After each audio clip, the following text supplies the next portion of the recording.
আছে। তো দিদি তোমার নাম বলে দাও। শিল্পী বিশ্বাস। আচ্ছা, কতদিনের দোকান তোমার? 1.5 মাস। 1.5 মাস। তো কি কি রাখছো তোমার দোকানে?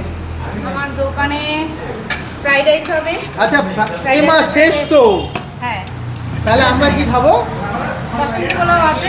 আচ্ছা, আর এরপরে বাসন্তী পোলাও। গোবিন্দভোগের বাসন্তী। বাহ, খুব সুন্দর। গোবিন্দভোগের চালের তো? একদম গোবিন্দভোগ। আচ্ছা আচ্ছা। আর কি কি আছে? চিলি চিকেন আছে। চিলি চিকেনের একটু সাইজটা দেখিয়ে দাও। আচ্ছা আচ্ছা, এক এক পিস কত দাম? 10 টাকা। 10 টাকা দাম।